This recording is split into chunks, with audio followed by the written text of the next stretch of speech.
sık bulunan motifleri değil, çok az bulunan ve nadiren insan bedenine olan motifleri ben gün yüzüne çıkarmaya çalıştım. Çünkü bu kültür yok oluyor. 80 yaş üstü teyzelerde olan bir kültür artık bu.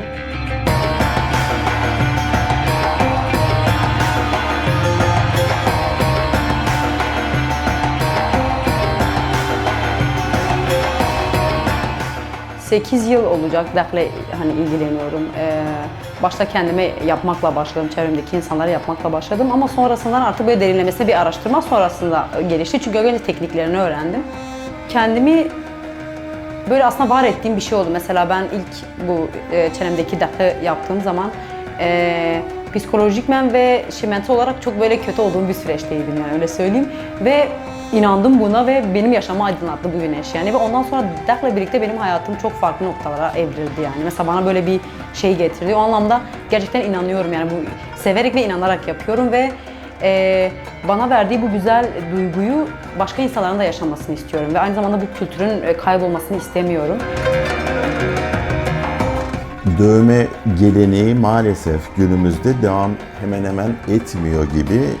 O yüzden ben bunu çok önemsiyorum ve herkese de mutlak surette kalan insanların fotoğraflarını çekin, belgeselini yapın diyorum. Bu kültürü yaşatmanın aslında zor bir yanı yoktur. Sadece tato dediğimiz, dövme dediğimiz kısmı azaltıp yöresele gitsek daha mantıklı bir şekilde alır ve yani dak dediğimiz bir kelime aslında büyük bir kültür buna diyelim. Kültürün yok olması bir atölyeden bir motif, bir insan bedenine oturup onu ticari yönden geçindirmeye çalışmak ya da insan bedenini hafifletmek bana göre ters bir şey.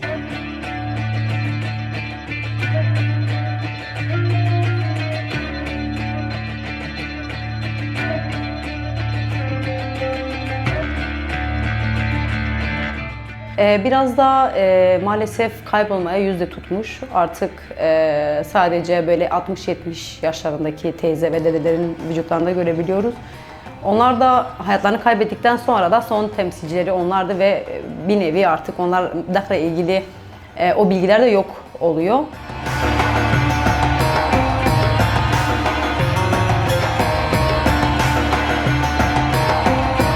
Bölgemiz aslında bu anlamda çok zengin ama kayıt altına alınan maalesef birçok konu yok. Özellikle somut olmayan kültürel miras.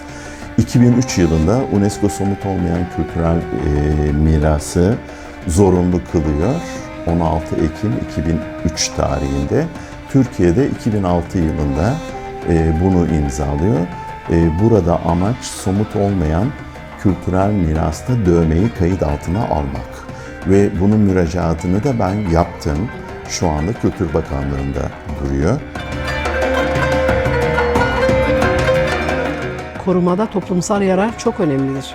Yani siz onu kayda aldığınızda gelecekte toplumsal yararı temsil edecek bir yapısı varsa ve bunun sürdürülebilirlik alanları hani en azından birkaç tane verisi bunu gelecekte toplum yararına, insan yararına bir unsursa eğer bu tabii çok daha önemli bir hale geliyor. Yani evet insanların geçmişlerini tanıyor olması çok önemli. Bu tarihsel süreci bilmeleri ve o tarihsel süreçten güç alarak kendi kültürel değerlerini daha anlamlı hale getirmeleri tabii ki çok önemli. Ama bununla birlikte o toplumsal yarar dediğimiz şey daha çok somut olana da kendisini dayamak istiyor. Onunla daha çok ifade etmek istiyor. 93 kaynak kişiyle işte görüşmelerimiz oldu. Literatür araştırması yaptık. Gördük ki bu anlamda çok büyük bir boşluk var. Benim ana dilimde Arapça, Kürtçe de bildiğim için Türkçeyi de, bölgeyi de, yöreyi de bilmemden kaynaklı kesinlikle bu konu çalışılmalıydı. Bir şekilde gelecek kuşaklara bırakmalıydık bunu. Uğraş Salman'la beraber ben sinema eğitimini ondan almıştım. Öncelikle hocam, sonra da öğrencisi olduğum kişiyle Anlat Bana Dövmeler, Ağıtlar, Hikayeler belgeselini yaptık. Ondan sonra ben birkaç üniversitede yine bildiriler sundum. DAK'te somut olmayan kültürel miras içerisinde aslında bu anlamda geri dönüp bakmak gerekiyor. Mesela neyi simgeliyor? İnsanın bunu kendi bedenine özel bir hale getirmiş olmanın mantığı nedir diye sorular sormak gerekiyor. O insan için özelliklerini bilmek gerekiyor. Bence ikiye de ayırmak gerekiyor. Şimdiki DAK sistemi farklı bir şey. Daha çok hani geleneksel olan DAK'lar belirlenmiş simgelerle yapılan. Ama şimdi görüyorsunuz artık insanlar neredeyse bütün bedenlerini işte işliyor ya da işte simgeleri günübirlik işleyip çıkarmaya çalışıyor. Yani bu yapıları da biraz karşılaştırmak gerekiyor. Mümkün olduğunca bölgede kayıt altına alınması gerekiyor. Sadece dövme değil, bu dövmenin dışında gelenekler, görenekler, hikayeler, efsaneler, bunları çok önemsiyorum. Azrail'den erken davranıp bu bilgileri kesinlikle kayıt altına almak gerekiyor.